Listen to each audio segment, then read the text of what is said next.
Hello, welcome back to the channel, and this is a channel where we give you reviews, playthroughs, not so much unboxings, but we generally like to talk a load of bollocks about tabletop gaming in general. And in this video we're going to be talking about a dungeon crawl skirmish game. We're going to be talking about Dark Souls, the Sunless City, and in this game you will be facing off against various enemies and bosses. We'll be trying to do them over, complete a number of scenarios that will allow you to win the game. So in this video we're going to be giving you a very brief overview of the rules. We'll tell you what we do like, we don't like. Then we'll come back and we'll tell you whether or not Dark Souls, the Sunless City, is worth your time and bother today and in the future. So remember, if you are new here, then please consider subscribing to this channel. Like button on all that YouTube bullshit. We'll see you after this.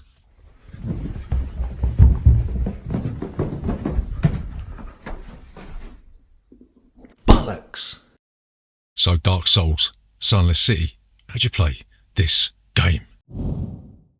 So Dark Souls Sunless City is a, well, they call it a dungeon crawler, but it's not actually a dungeon crawler. It's more like a miniatures based skirmish game, right? I'm not going to go through all of the rules in this. It's going to be a very, very brief overview of the rules because it is a bit of a mind fuck when you're trying to learn this thing. So don't get too hung up on rules explanations, you sad bastards. First thing you're going to do is you're going to choose a character. You've got 3 to choose from in this box, yeah? If you want to play with more players, then you're going to have to buy one of the expansions or one of the previous in this series. But you've got the Pyromancer, you've got the Warrior, or you've got the Herald to choose from. You're going to take the player board and you'll notice that there are a number of punch-outable stats. Got a load of different stats like strength, dexterity, intelligence and faith. And in order to upgrade your weapons and do certain things in the game, you're going to have to upgrade these stats by visiting the bonfire, which is located at the top of the campaign dashboard. This is going to be like a little dial, yeah? Depending on how many players you're playing with, you'll set this to a certain number, and if this ever runs down to 0, then you will lose the game, yeah? Each player is going to take a heroic action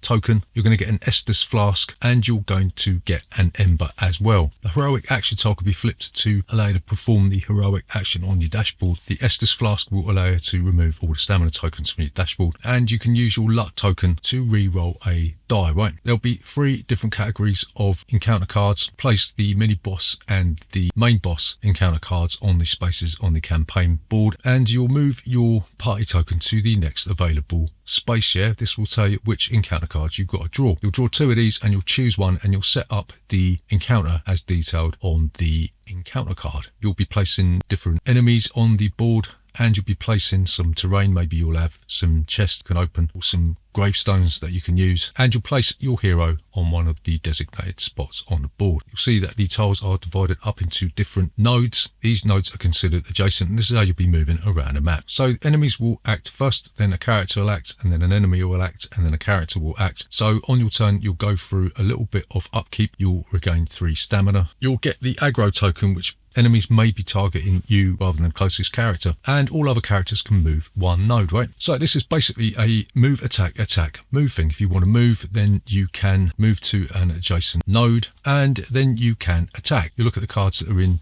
the slots on your character board. So you'll look at your player board, you'll see that you'll have a left hand and a right hand. These will contain weapons. You'll also have some armor slots and also a backup slot. You'll look at how many dice you've got to roll, and you'll choose an enemy in the weapons range that you're going to use, and you'll roll the dice on the attack option. This may be some physical damage, or you might be able to use some magical damage. You'll roll them all, and then you'll add up the number of pips. You'll subtract the target's block value, and then you'll do that much damage to the enemy. If the enemy's killed, you'll remove it from the board. If it's not, stick a couple of wound tokens on there equal to the amount of damage that you've done. Depending on what attack option you use, there may be some modifiers in the box on the weapon card, and you may end up with some different conditions. Maybe you'll have bleed, poison, frostbite, which each do different things, but I can't be asked to go into them because boring, isn't it? So there's also certain weapons special abilities as well. You might end up resolving attacks with the magical symbol, and in this case you'll subtract the target's resist value instead of the defense value, right? So once your character has finished their turn, then you move on to an enemy turn. You'll look at the enemy's data card, and this will tell you a few things. You'll resolve it from left to right. It may show that the enemy moves towards or away from the nearest character or the character with the aggro token,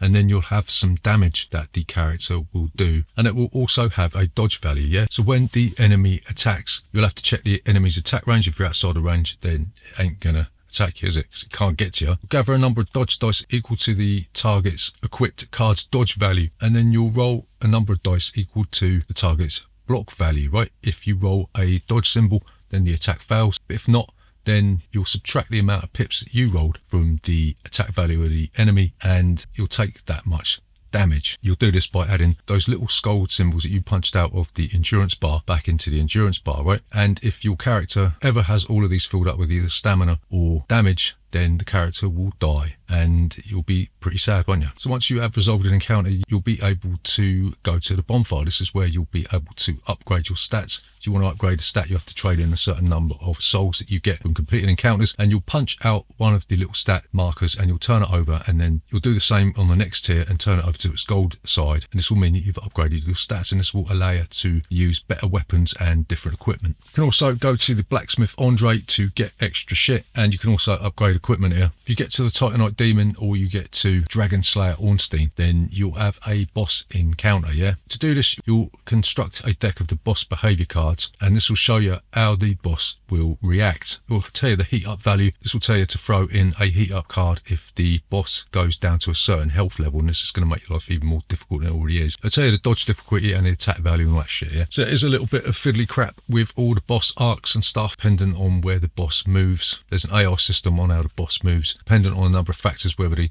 character's moving a certain way or whatever. Boss information card will tell you which of these arcs will be the most vulnerable to attack from the characters and which ones will do the most damage to them, yeah? So if you defeat the Titanite Demon, this will allow you to not have to replay any of the previous encounters if you visit a bonfire. And if you get to the last encounter with the Dragon Slayer Ornstein and the Executioner Smaug, and you defeat them, then you will be the winner of Dark Souls, the Sunless City. So what do we like about Dark Souls Sunless City?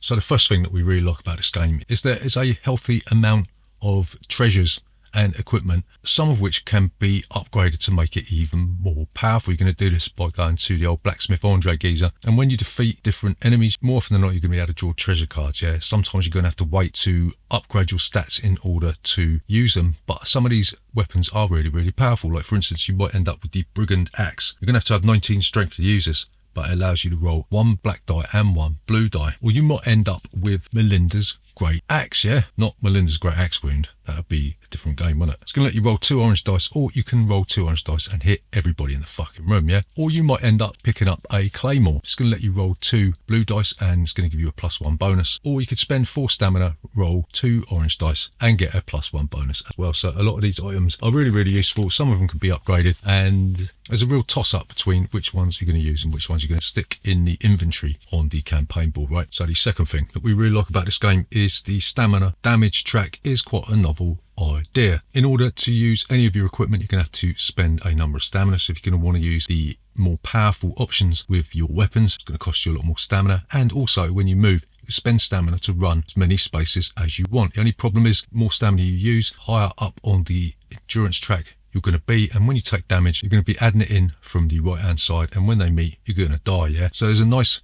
little conundrum as to whether or not you need to use the extra stamina to boost your weapons capability, offset against not taking any damage, so you don't fall down one punch like a sack of shit in a pub. The final thing that we really like about this is not only are there lots and lots of different treasures on offer, but each class has its own little treasure deck. You're going to shuffle these into the main pile of treasure cards. So if the Pyromancer's playing, you're going to have unique treasure cards available to the Pyromancer, yeah? So just a nice little touch that there's going to be weapons in here that only you can use, or maybe weapons that only your companions are going to be able to use. And it just adds a nice little bit of gloss to what otherwise would be a rather dour experience, yeah? What don't we like about Dark Souls Sunless City? So the first thing that we don't like about this game is that the rulebook is a fucking pile of dog shit. I don't know who wrote this pile of crap, but trying to set this game up was an absolute fucking nightmare. I lost my rag with it. I was ready to throw this into the fucking recycle bin. And I had to watch a number of videos that were posted on YouTube just to make sense of what the hell they were going on about. Firstly, the icons on the encounter cards are so small that I literally couldn't read them. I know I'm getting old and my eyesight may be failing, but I had to use a zoom lens on my phone's camera just to see what the bloody hell the icons were. If you add to this the fact that you're going to have to cross-reference a lot of the icons in 3 or 4 different places just to know exactly what the hell they're referring to and where you're going to have to place these things, then it's just a fucking pain in the arse, yeah? You spend half your time flipping backwards and forwards in the fucking rulebook trying to remember where exactly the information you needed actually was. Plus there is the intricate matrix of shit that you're going to have to digest just to understand how bosses move and react to certain things, yeah? There's a big fucking menu of things that you're going to have to go through each time, and if you miss something, then you're going to fuck the game up. So yeah, the rulebook shit, there's too much information plastered in different places to make sense of, and the boss's movement is a mind-numbing diatribe of crap. So the next thing that we don't like about this game is that whenever you visit the bonfire, you're going to have to fucking replay all of the encounters that you have already played, yeah? It's like going back to the beginning of the game. This is alleviated when you visit the Titanite demon or whatever it is. You're not going to have to go back to the 3 or 4 encounters that you've previously played. But if you fail a previous encounter, then you've got no option but to go back and start it again. And this game is long enough as it is. There's no way I'm going to be spending 4 or 5 fucking hours playing this game, yeah? And if you want to level up and you want to use some of those souls tokens that you picked up, you're going to have to go to the fucking bonfire, yeah? Which means if you level up, you're going to have to go back to the beginning and fight those low-level enemies that only take 1 hit to kill. It just seems like a fucking pointless endeavour until you get to that Titanite demon,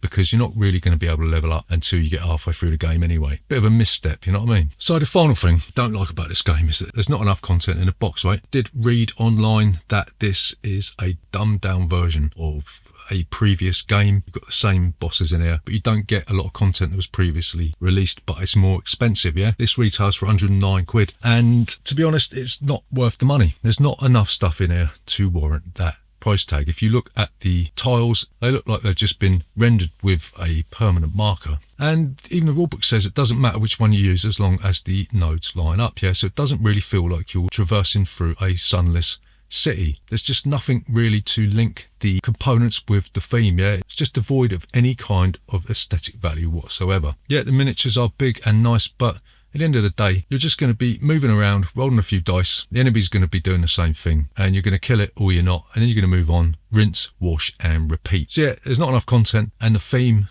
is completely redundant. So to summarise, is Dark Souls Sunless City worth your time and bother today and in the future? So we're going to say no. Dark Souls Sunless City feels like a missed opportunity to fix the issues with the first 2 iterations of this game. The aesthetics leave this game bereft of theme, and the rulebook is a huge barrier to start playing this in a quick and timely manner. There are a couple of high points. The stamina and damage track poses interesting choices, as does the unique treasure cards for each class. But on the whole, there's nothing in this scant package that screams play me in favour of the 1,000,000,001 other skirmish, quote, dungeon crawlers, unquote, available today. So there you go, that is Dark Souls Sunless City. Remember, if you're new here, please consider subscribing to this channel with the like button and all that YouTube bullshit. I'll see you next time.